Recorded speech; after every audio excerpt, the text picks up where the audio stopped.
નમસ્કાર, હું ભારતી માખીજાણી કચ્છ ગરિમા ન્યૂઝમાં આપનું સ્વાગત છે। ગાંધીધામ મામલતદાર કચેરીના તમામ સ્ટાફે કાળી પટ્ટી ધારણ કરી સત્તાના નશામાં ચકચૂર ભાજપના સાંસદ દ્વારા મામલતદાર અને નાયબ મામલતદાર સાથે અશોભનીય વર્તન કરવામાં આવેલ તેના વિરોધમાં કાર્યવાહી માટે ગાંધીધામ મામલતદાર કચેરીનો તમામ સ્ટાફ કાળી પટ્ટી ધારણ કરીને વિરોધ નોંધાવીને ફરજ બજાવેલ હતી।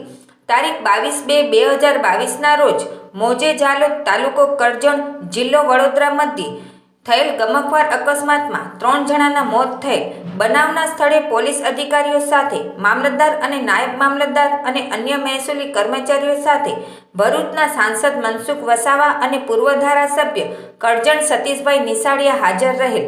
આ દરમિયાન ખોટી ઉશ્કેરાટમાં આવી જઈને સાંસદ વસાવા અને પૂર્વ ધારાસભ્યએ પોતાની ફરજની રૂએ હાજર રહેલ મામલતદાર શ્રી N.K. પ્રજાપતિ અને સર્કલ ઓફિસરને ભીમત્સ ગાળો આપીને જાહેરમાં અપમાનિત કરેલ। તેના પ્રતિઘાત રૂપે ગુજરાત રાજ્ય મહેસૂલી કર્મચારી મહામંડળ અને ગુજરાત રાજ્ય મામલતદાર એસોસિએશન દ્વારા કાર્યવાહીની માંગણી કરેલ છે અને તારીખ 3/3/2022ના કાળી પટ્ટી ધારણ કરી અને તારીખ 4/3/2022ના માસ સીએલમાં જવું તેમજ તારીખ 5/3/2022ના અચોક્કસ મુદત સુધી પેન ડાઉનની ચીમકી આપવામાં આવેલ છે।